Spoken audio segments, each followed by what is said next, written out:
Most Star Wars fans believe the Sith feared death. That's not true. Some Sith got exactly what they wanted. They conquered death itself, and they spent the rest of eternity wishing they hadn't. Because hidden throughout Star Wars lore are Sith who achieved immortality, only to discover that living forever can be far worse than dying. Some became prisoners inside their own existence. Others were corrupted into things that barely resembled living beings, and some were trapped for centuries by powers they could never escape. These weren't just dark side punishments. They were fates that twisted the very laws of life and death, and the final Sith on this list suffered a fate so disturbing that it completely changes how you think about the dark side itself. These are the most illegal Sith fates in Star Wars lore. Imagine being stabbed through the chest, your bones shattered, your organs destroyed, every part of your body telling you that you should be dead. Now imagine opening your eyes anyway. That was Darth Sion. He didn't survive because he was lucky. He survived because he refused to die. The dark side allowed him to hold himself together through pure hatred. At first, that sounds incredible. After all, the Sith spent centuries searching for ways to defeat death. But that's where the horror begins. Because Sion didn't conquer death, he trapped himself between life and death. Every second of his existence was agony. His body wasn't healing. It was slowly falling apart. Cracked flesh, shattered bones, constant pain. And unlike normal suffering, there was no escape. The only thing keeping him alive was his rage. Think about that. Most people experience anger. Darth Sion depended on it to survive. The moment he let go of his hatred, he would finally die. That meant he could never rest, never find peace, never stop fighting. What many Sith would call immortality had become an endless prison, and the longer he survived, the worse it became. Every battle caused more damage. Every year brought more suffering. Yet he endured, not because he loved life, but because hatred was all he had left. That's what made Darth Sion one of the most tragic Sith in history. He wasn't truly alive. He wasn't truly dead. He was trapped somewhere in between. And eventually, even Sion began to realize the truth. The thing he feared most wasn't death. It was continuing to exist. But as horrifying as Sion's fate was, the next Sith would lose something even worse, his identity. If Darth Sion's punishment was being unable to die, the next Sith suffered something even worse. He stopped being himself, because Darth Nihilus didn't seek power for a reason. Eventually, power became the reason. After surviving a galaxy-shattering catastrophe, something inside him changed. A wound opened in the Force, and instead of healing, it kept growing. Imagine feeling hungry. Now imagine that hunger never goes away, not after eating, not after sleeping, not after years. That's what Nihilus experienced, except he wasn't hungry for food, he was hungry for life itself. At first the power seemed incredible. He could drain the Force from other beings, he could consume energy on a scale few Sith could imagine, but every time he fed that hunger, it grew stronger. Every victory made him weaker, every meal made him emptier. And eventually the man known as Darth Nihilus began to disappear. His personality faded, his desires faded, his identity faded, until only the hunger remained. Think about that. Most people fear losing their lives, but what if you lost yourself first? Your memories, your purpose, your identity? Would you even recognize the person staring back at you? Darth Nihilus wouldn't. By the end, he wasn't truly a Sith Lord. He was a force of nature, a hunger wearing a mask. Entire worlds feared his arrival, because wherever he went, life itself seemed to disappear. People didn't just fear death, they feared becoming nothing, and that's what made Nihilus so terrifying. He wasn't trying to rule the galaxy, he simply needed to feed, again and again and again. Like so many Sith before him, he sought power, but the power eventually consumed the one who possessed it. The hunter became the victim, the master became the slave, and the Sith who wanted control lost all control, because sometimes the greatest danger isn't losing your life, it's losing yourself. But the next Sith refused to accept death entirely, and what he attempted became one of the most dangerous experiments in Sith history. By now, a pattern should be clear. Every Sith on this list wanted more power, more control, more time. And Darth Bane took that obsession further than almost anyone, because he feared one thing, being forgotten. So instead of accepting death, he searched for a way around it, a forbidden ability known as essence transfer. The idea was simple. If your body dies, why not take someone else's? At first it sounds brilliant, exactly the kind of solution a Sith would admire, but every shortcut hides a price. For years, Bane studied ancient secrets. Everything led toward one goal, cheating death, forever. Then the moment finally arrived. His body was failing, death was catching up, and Bane attempted the impossible, to force his consciousness into another body, and this is where things become disturbing. Nobody knows exactly what happened next. Some believe the ritual failed, others believe part of Bane survived. A fragment, a shadow, a piece of his will refusing to disappear, and that's what makes his fate so terrifying, the uncertainty.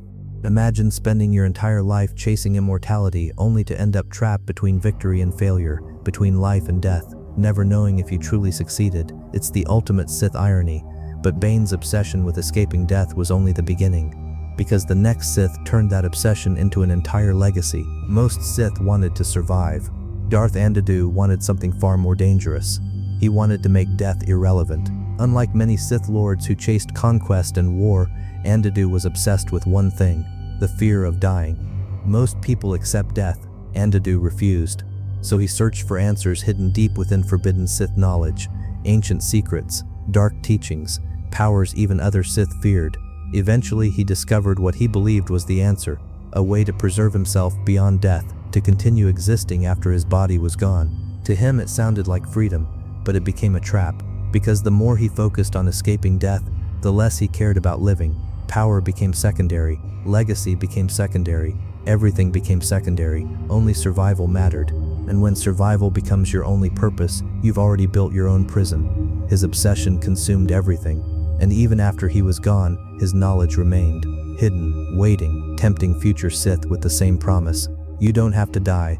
Generation after generation chased that dream, and generation after generation paid the price, because the dark side never gives something for nothing.